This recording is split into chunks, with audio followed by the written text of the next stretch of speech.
This is I think, a very interesting opportunity to address a subject matter that, frankly, I don't think has been talked about enough, and certainly recognizes that the future is here, and the question is, are we prepared for it?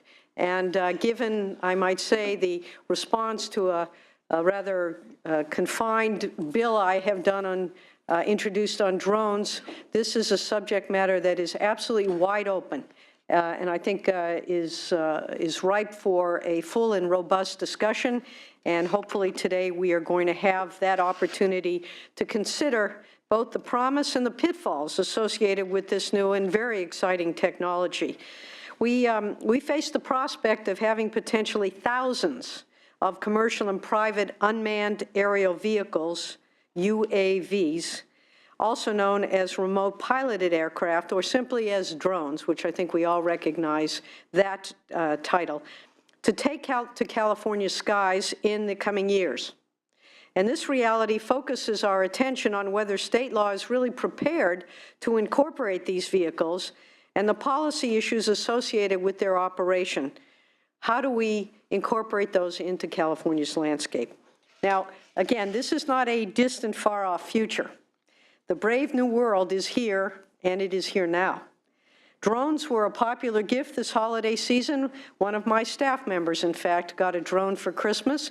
He's still trying to figure out how to fly it successfully. He says these things are not easy, but he's determined to learn. I told him as long as it's on public space, he'll still have a job. And he assured me that that was exclusively his intent. Now, recently, just this past year, the FAA banned drones from the Super Bowl, declaring it a no-drone zone, which is an interesting title. A drone crashed just a few weeks ago into the White House lawn, and raised important security questions for our country at that point. Again, this is all sort of fomenting over a short period of time, and yet drone development has been going on for quite a while. I actually had my own personal experience a few months ago while in the backyard of a home where I was vacationing with my husband and friends, a place where we had an expectation that we could enjoy our morning coffee and figure out how to change the world. And suddenly a drone was about 15 feet away, hovering about eyeball to eyeball, taking photos of us. I had no idea where this came from. It turned out it was a neighbor wondering who was in his neighbor's yard. I will tell you that that was quite disconcerting to see that, and really felt like a tremendous invasion of privacy, which is what sort of brought this issue to my personal attention.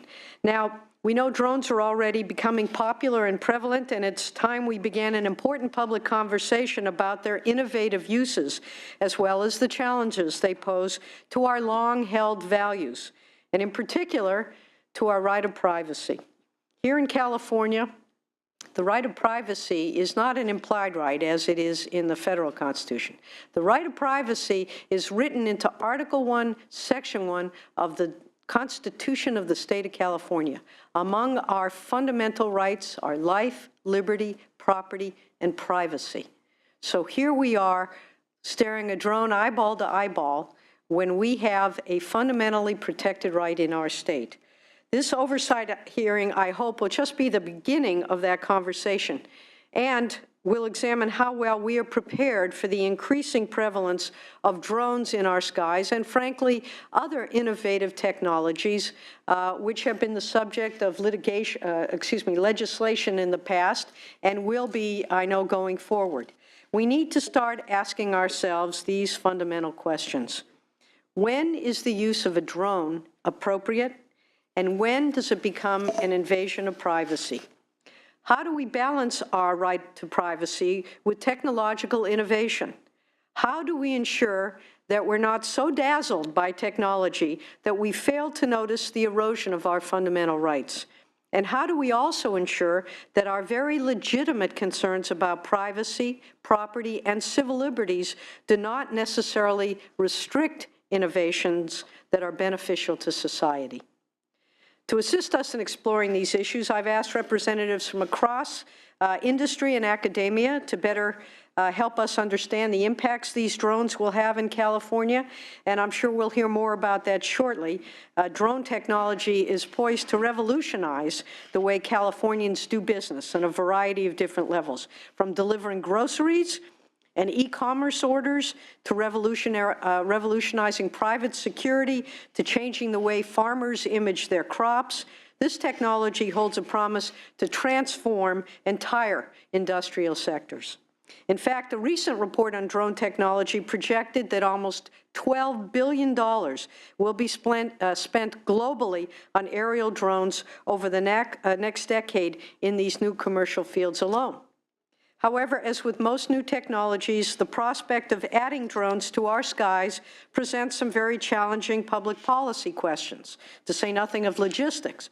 First among these is how to welcome these new technologies into our lives without surrendering our right to privacy. And as I mentioned, this is written into our state's constitution. Whether we're in the private, commercial, or government sectors, we must fully embrace the fact that all Californians have this inalienable right to pursue and obtain privacy. And because of their inherent maneuverability and the ease with which they may enter spaces not possible for manned aircraft, the growth of this new technology presents a challenge to maintaining traditional boundaries that separate public and private spaces. The unrestricted use of drones, especially those that have sound and video recording equipment, threatens to erode this fundamental right. In our country, we've already witnessed conflicts between neighbors over the use of these vehicles. Perhaps because we don't experience the immediate consequences of our actions, individuals are using drones to do things they wouldn't imagine doing in person, such as I mentioned, flying into other people's backyards and videotaping their neighbors. As a matter of public policy, we need to consider the impact these vehicles will have on our communities, and we must find the path that balances these challenges with the opportunities for innovation that these items present for our future. I have a bill I mentioned, SB 142. It represents an attempt to strike a balance, particularly with defining the boundary line between private property and public airspace. With this, I hope to set clear expectations for both industry and the public that preserves that distinction between private spaces and public spaces. I'm delighted that we'll be joined here today by stakeholders with expertise in privacy, free speech, property rights, and land management who can help illuminate some of the areas where California needs to focus as it crafts policy to integrate drones into our world. And I'd like to emphasize that this is indeed a state issue. I'm sure everyone has heard of the FAA unveiling its draft regulations this past Friday on drone operations, and that the President issued a memorandum governing how federal agencies conduct drone flights and gather information with these machines. These are important public conversations, and I'm pleased that after quite a bit of delay, the FAA has finally moved forward with its rulemaking and its proposals. However, that does not mean that we as state policymakers should simply wait for Washington to act. Horrors. Quite to the contrary, drone operations in our airspace raise critical state law issues ranging from how we define property rights to how we protect our unique wildlife, our majestic state parks and scenic areas, the security of our public buildings, and our fundamental right to privacy. These are areas where we know as Californians and as California legislature, we need to ensure that our state is ready for these new technologies. Now, the good news is we're not going to address all those issues in great detail today. If we were, we'd be here for another month. But we are hoping to focus to get the conversation going, to do an overview, and we're delighted that we have people from the industry here to talk about the exciting opportunities and future that drones bring, but we should be steering. The California public has a right to know what these opportunities are, and the expectations of Californians need to be protected as we go forward.